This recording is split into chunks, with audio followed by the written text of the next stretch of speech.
Hello, welcome to Ikate's Crossing. I'm Paula, by the way, and we're continuing with the last chapter of Journey of the Heart by John Wellwood, The Path of Conscious Love. Okay, so we're right at the end. This is the final little bit here.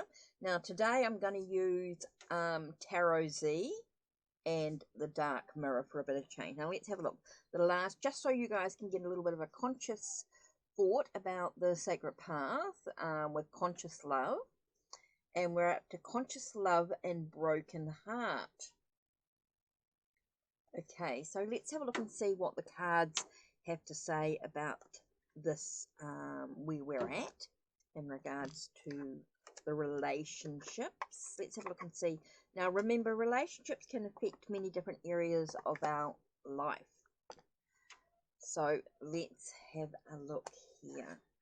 And I'm going to use the Dark Mirror Oracle as well, which I'm going to read from the guidebook in regards to that. So let's have a look. Let's just take a deep breath. And we're thinking about our relationships with others that are around us, our conscious love.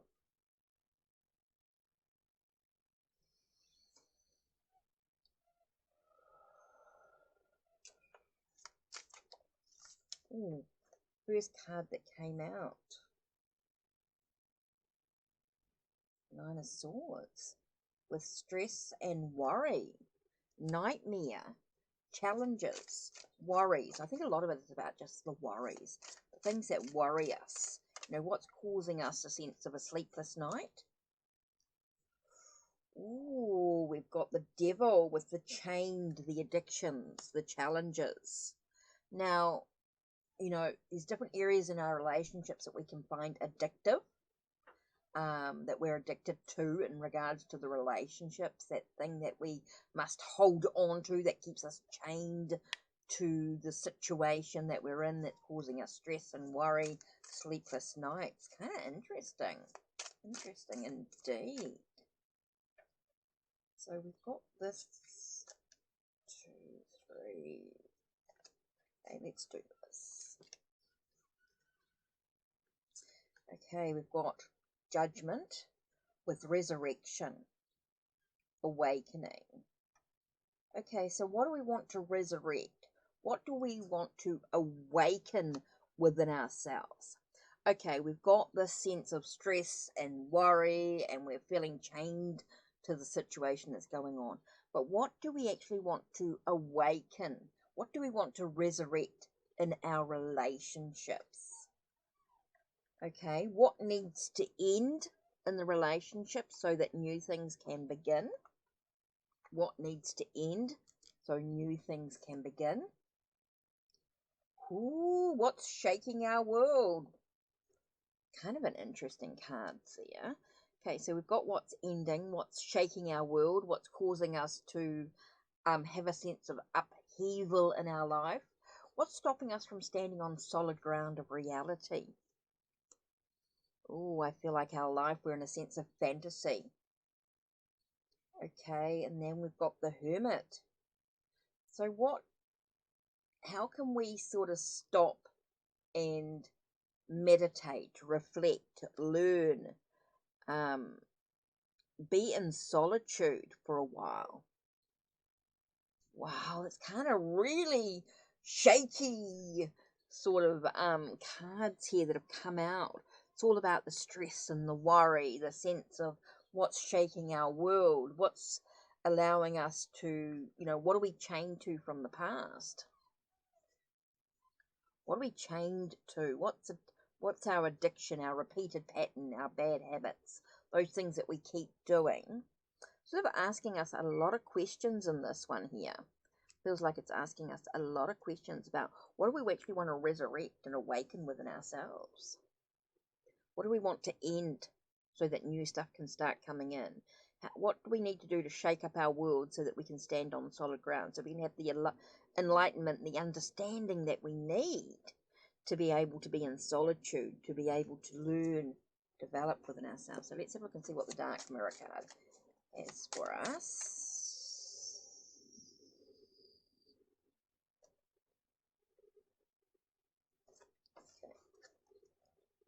got today for tomorrow. Okay, straight away I see that sense of being in the now, being in the moment. So if we can be in the moment right now and what we choose to do, we're going to be able to move forward on our journey. Now let's have a look and see what the card actually says. 32.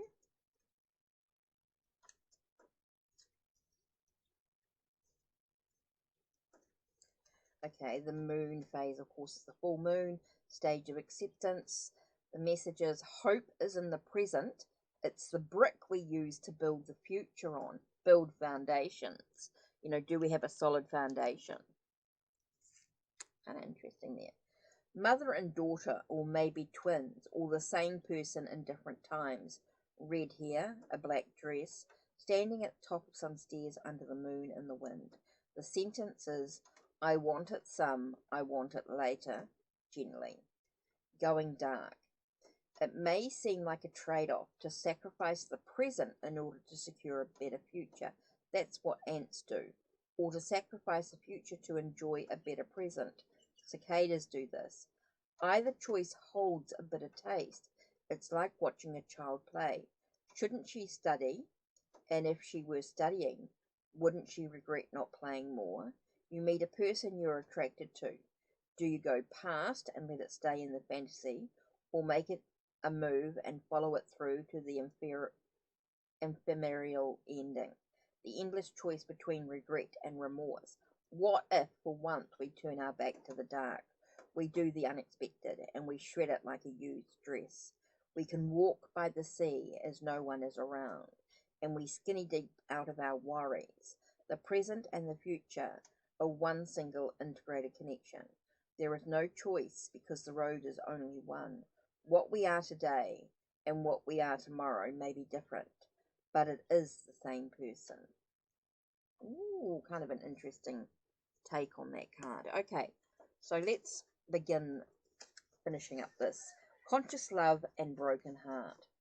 Conscious love begins to develop in a relationship where two people share a being-to-being communion. This is because it is love of being rather than love of personality. In moments of communion, I am in touch with the depth of my own being and my partner's being at the same time. From day to day, our inner lives also begin to move in synchrony.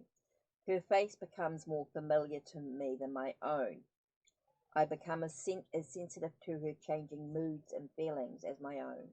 I share her longings and cannot separate myself from her pain. We have interpenetrated too deeply for me ever to be able to stand entirely separate from her again.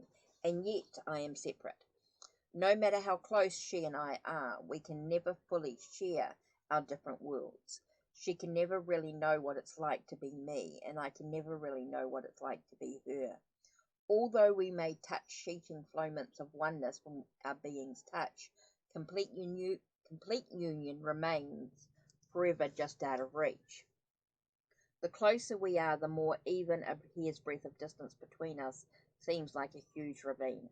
Nor is there any way to hold on to each other or use our closeness to shield ourselves from the truth of our aloneness. We are temporary alone to each other from the universe, and we never know when it will claim us back. Feeling this edge, where we are neither entirely separate nor entirely one, puts me back in touch with the rawness of the heart, and realizing that I can never completely overcome my aloneness by melting into the one I love. I am left with the basic ache from which no one can ever save me. Part of me would like to save her from her pain and make everything right for her, yet there is nothing I can do to shield her from her life or from our death. Here, where the heart feels both full and empty, I find the answer to the question posed by the modern love song. Why does love got to be so sad? Yet this kind of sadness is not a problem. In Shunyam Trungpa's words, it is unconditioned. It occurs because our heart is completely exposed. Love songs are often sad in tone because devotion to another stirs a deep longing to melt and give ourselves away. As Trungpa puts it, you would like to spill your heart's blood, give your heart to others. The word sad is related etymologically to satisfy us or sated, meaning full love. Sadness is the fullness of feeling that arises out of our longing to open and connect. Thus, at the core of devotion to another is a sweet, sad fullness of heart which longs to overflow. Since my aloneness is also what makes me want to overflow, it need not isolate me. As a simple presence to life, it is what I share with all the creatures of the earth.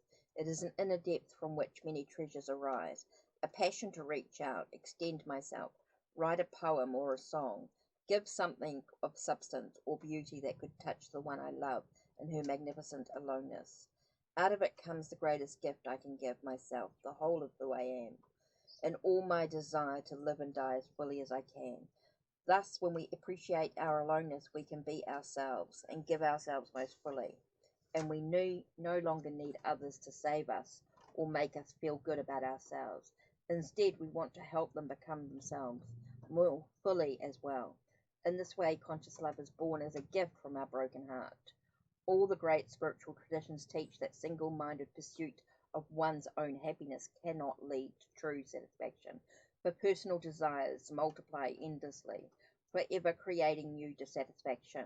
Real happiness, when no one can ever take away, comes from breaking our heart open, feeling it radiating towards the world around us, and rejoicing in the well-being of others. Cherishing the growth of those we love exercises the larger capacities of our being and helps us ripen. Since their unfolding calls on us to develop all our finest qualities, we know that we are being fully used. In an essay written in the 1920s, Raj managed that conscious love was something extremely rare, since people do not generally regard wisdom, truth, or creativity as central to an intimate relationship. He argued they will seek out relationships based primarily on companionship or mutual self-interest. Yet, though conscious love may still be rare today, it is no longer such a remote possibility. This is because unconscious love no longer works very well. As more and more couples discover that a relationship is most exciting when it helps them develop their deepest resources and finest qualities, conscious love may be seen as more of a necessity than a luxury. Thus, all the current difficulties of relationships present us with a rare opportunity to discover love as a sacred path, which calls on us to cultivate the fullness and depth of who we are. The farthest shore of love. In its final outreach, conscious love leads two lovers beyond themselves, towards a greater connectedness with the whole of life. Indeed, two people's love will have no room to grow unless it develops this larger focus beyond themselves.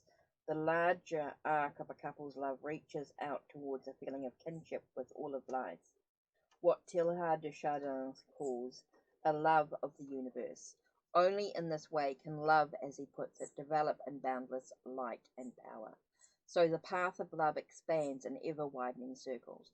It begins at home, by first finding our seat, making friends with ourselves, and discovering the intrinsic richness of our being. Underneath all our ego-centered confusion and delusion, as we come to appreciate this basic wholesomeness within us, we find that we have more to give to an intimate partner. Further, as a man and a woman, or further as two people become devoted to the growth of awareness and spirit in each other, they will naturally want to share their love with others.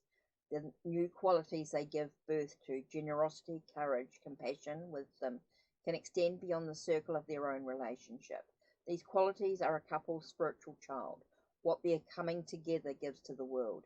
A couple will flourish when their vision and practice are not focused solely on each other, but also include this larger sense of community and what they can give to others. From there, a couple's love can expand still further, as Teilhard suggests. The more deeply and passionately two people love each other, the more concern they will feel for the state of the world in which they live. They will feel their connection with the earth and the dedication to care for this world and all sentient beings who need their care. Radiating out to the whole of the creation is the farthest reach of love in its fullest expression, which grounds and enriches the life of the couple. This is the great love and the great way which leads to the heart of the universe. Wow. What an interesting book. Interesting indeed. So much information in here.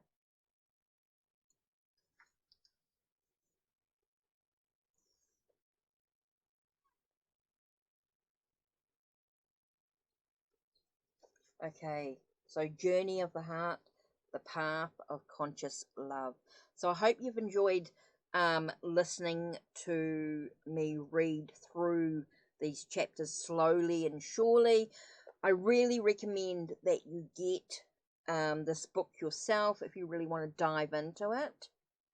I love doing that and working with the tarot and oracle decks as part of the journey. Gives us a little bit more to sort of dive into. So that's it from me as we conclude this book. Okay, take care and blessed be.